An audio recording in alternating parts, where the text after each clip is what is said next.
Hello guys, this is Mubashar और मैं आप सभी का स्वागत करता हूं ब्रेन मास्टर स्टडी प्लेटफॉर्म पे। मैथ्स की सीरीज़ को कंटिन्यू करते हुए आज हम लोग ग्राफ एंड टेबल, ग्राफ और तालिका का पार्ट 3 कवर करेंगे, जिसमें हम लोग देखेंगे कि पाई चार्ट को कैसे पढ़ा जाता है और उससे बेस्ड कुछ क्वेश्चन सॉल्व करेंगे। तो चलिए शुरू करते हैं। ये है आपका पाई चार्ट। ये जो आपका पाई की तरह दिखता है, पाई एक केक होता है, ये उसकी तरह दिखता है, ये पाई चार्ट होता है। इसमें ये दिया हुआ है, इसमें क्या दिया है, the following pie chart shows the percentage distribution of the expenditure incurred in publishing a book.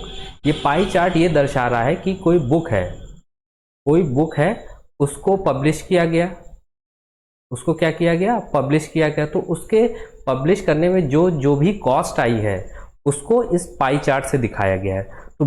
तो प्रिंटिंग कॉस्ट आई है कुछ उस बुक को पब्लिश करने में, तो प्रिंटिंग कॉस्ट कितनी दी हुई है, 20%। उसको ट्रांसपोर्ट करने में, आने जाने का जो खर्चा है, उसको ट्रांसपोर्ट करने में जो कॉस्ट है वो 10% आई हुई है। उसमें जो पेपर यूज हुआ है, पेपर का कॉस्ट है आपका 25%।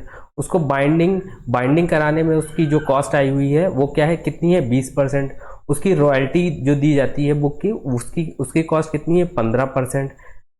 बुक के प्रमोशन में जो कॉस्ट लगी वो कितनी है आपकी, 10%। तो इस तरीके से पाई चार्ट को पढ़ा जाता है। न्यूमेरिकल्स, इस पे बेस्ड जो क्वेश्चन है वो किस तरीके से पूछे जाते हैं, वो कुछ इस तरीके से है। पहला क्वेश्चन ये है, if for a certain quantity of books the publisher has to pay 30,600 as printing cost, then what will be the amount of royalty to be paid for this book. Hindi में ये क्वेश्चन कुछ इस तरीके से है, यदि पुस्तकों की एक निश्चित मात्रा के लिए प्रकाशन को मुद्रण लागत के रूप में 30,600 रुपये देने पड़े, तो इन पुस्तकों के लिए कितनी रॉयल्टी का भुगतान किया जाएगा। ठीक है, ये आपका क्वेश्चन है। प्रिंटिंग कॉस्ट, कहने का मतलब प्रिंटिंग कॉस्ट जो है, ये जो आपकी प्रिंटिंग कॉस्ट है, जो उसको प्रिंट होने में कॉस्ट दी हुई है, वो कितनी दी हुई है, 30,600 रुपये। तो प्रिंटिंग कॉस्ट कितनी परसेंटेज में अगर हम देखा जाए तो प्रिंटिंग कॉस्ट कितनी परसेंट है, 20% है ना। तो 20% प्रिंटिंग कॉस्ट की वैल्यू कितनी दी हुई है, ये कितनी दी है, ये 30,600 रुपये दी हुई है, ये आपकी प्रिंटिंग कॉस्ट है। और पूछा क्या है क्वेश्चन में, पूछा ये then what will be the amount of royalty, royalty पूछी गई है, रॉयल्टी पे उसको कितने रुपए देने पड़ेंगे। तो रॉयल्टी कितनी दी गई है, 15%। तो 20% की वैल्यू हमें पता है, 20% की वैल्यू कितनी है आपकी, 30,600। तो 15% की वैल्यू कितनी हो जाएगी, इसको हम क्रॉस मल्टीप्लाई कर दें, आ जाएगा हमारा, ये कितना आ जाएगा, 15 इंटू 30,600 अपॉन 20, ये हो जाएगा। ये 0 0 कट जाएगा, ये 2 15 और 3 था, और ये 0, ये आ जाएगा 0 5 हो जाएगा 9, ये हो जाएगा आपका 22, ये आ जाएगा 22,950 रुपये। तो 22,950 रुपये उसको देने पड़ेंगे, किसके, उसकी रॉयल्टी के। ठीक है, नेक्स्ट क्वेश्चन हम देखते हैं। नेक्स्ट क्वेश्चन क्या है, what is the centred angle of the sector corresponding to the expenditure occurred on the royalty. तो इसमें एंगल पूछा गया है, तो रॉयल्टी कितने परसेंट है आपकी, 15%। मान लीजिए ये कोई पाई चार्ट इस तरीके से है, तो इसमें कुछ एंगल बनते हैं। ठीक है, मान लीजिए ये है आपका कुछ 30 डिग्री हुआ, या मान लीजिए आपका ये 90 डिग्री। तो ये एंगल, तो एंगल के हिसाब से भी दो तरीके से दर्शाया जाता है, एक तो परसेंटेज के हिसाब से, तो ये आपका परसेंटेज वाला है, और एंगल के हिसाब से कुछ इस तरीके से इसको दर्शाया जाता है। तो ये 20% जो मान लीजिए प्रिंटिंग कॉस्ट है, ये 20% है ना, तो इसका एक कुछ एंगल भी तो होगा, इसका कुछ एंगल भी होगा। ये आपका जैसे पेपर कॉस्ट है, इसका कुछ एंगल होगा। इसी तरीके से ये आपका 15% जो रॉयल्टी दी हुई है, तो ये जो एंगल बना रहा है, ये एंगल पूछा है, ये कितना एंगल बना रहा है। तो हमें ये पता है कि टोटल कितना होता है, 100% होता है, 100% होता है ना। तो 100% की वैल्यू कितनी है भाई, ये टोटल एंगल कितना बनाएगा, 100% है, 100% का एंगल कितना होगा, टोटल 360 डिग्री होगा, है ना। टोटल एंगल कितना होगा 360 होगा, और टोटल परसेंटेज कितना होता है 100% होता है, ये 100% होता है ना। और रॉयल्टी का पूछा है, रॉयल्टी कितना एंगल बनाएंगे, रॉयल्टी की वैल्यू कितनी है 15% है, तो इस 15% की वैल्यू पूछी है एंगल में। 15% की कैसे वैल्यू निकलेगी, क्रॉस मल्टीप्लाई कर लेंगे, 15 इंटू 360 अपॉन 100, ये आ जाएगा आपका। 0 से 0 कट जाएगा, 5 3 जा 15, 5 2 जा 10, 2 18, 18 3 जा आपका हो जाएगा 54। तो ये 54 डिग्री बनाएगा। तो ये एंगल जो होगा ये आपका रॉयल्टी वाला कितना एंगल हो जाएगा 54 डिग्री। ठीक है, इस तरीके से अगर एंगल पूछा जाए तो आप इस तरीके से एंगल भी निकाल सकते हैं। आगे नेक्स्ट है question, for an edition of a book the cost of paper is 56,250। कोई बुक आपने पब्लिश की, उसमें पेपर की कॉस्ट कितनी आई 56,250। तो पूछा क्या है, then find the promotion cost of the edition. उस बुक को प्रमोट करने में कितनी कॉस्ट लगी, उसका प्रमोशन कॉस्ट कितना होगा। तो सबसे पहले दिया क्या है आपका पेपर की कॉस्ट, तो पेपर की कॉस्ट कितनी है आपकी यहाँ पे दी हुई 25%, तो 25% की वैल्यू दी हुई है 56,250 रुपए। और पूछा क्या है आपका, पूछा आपने प्रमोशन कॉस्ट पूछी है, ये देखिए पूछी है ना प्रमोशन कॉस्ट, उसको प्रमोट करने में कितनी कॉस्ट, तो प्रमोशन कॉस्ट कितने परसेंट है 10% है, यानी कि 10% की वैल्यू आपसे पूछी गई है। तो 10% की वैल्यू कैसे निकलेगी, इसको क्रॉस मल्टीप्लाई कर लीजिए, 10 ये क्या हो जाएगा 10 टू 56,250 अपॉन 25, तो ये कितना हो जाएगा 5 5 जा 25, 5 2 जा, और ये कट के आ जाएगा 1 1 2 5 0, तो 2 से मल्टीप्लाई कर लेंगे, ये आ जाएगा 22,500, 22,500 रुपए ये आ जाएगी। ठीक है, तो उसके प्रमोशन में कितने पैसे लगे होंगे 22,500 रुपए। ठीक है, नेक्स्ट हम देखें, मान लीजिए इस तरीके से कोई दो पाई चार्ट, कोई एक क्वेश्चन में दो पाई चार्ट दिए हुए हैं।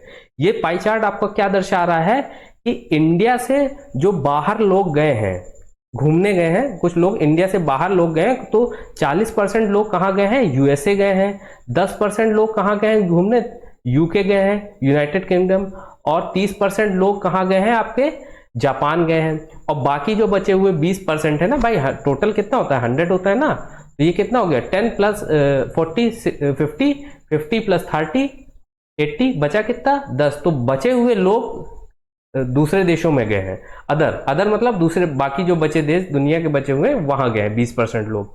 ठीक है, और इसी से रिलेटेड ये भी है कि उनमें से जो जिनकी एज है जैसे कि अबव 50 ईयर्स है, 50 साल से ज्यादा उम्र वाले लोग, उसमें से कितने लोग हैं 50% है। वही जो घूमने लोग गए हैं उनकी उम्र भी तो होगी कुछ की 50 से ज्यादा होगी, 50 साल से ज्यादा, तो ऐसे लोग कितने हैं 50% है। और बिलो 30 ईयर 30 साल से कम वाले कितने लोग हैं 15% लोग हैं। 30 से 39 साल के लोग कितने हैं 15% हैं।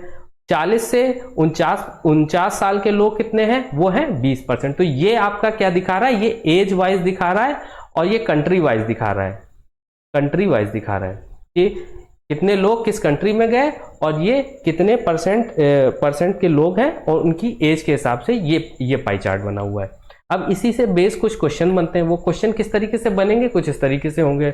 ये क्या है क्वेश्चन आपका, पहला क्वेश्चन क्या है, what percent of Indian tourist went to either USA और यूके। या तो वो यूएसए गए हैं या यूके गए हैं, ऐसे लोग कितने हैं। तो यूएसए कितने लोग गए हैं 40% गए हैं और यूके कितने लोग गए हैं 10% गए हैं।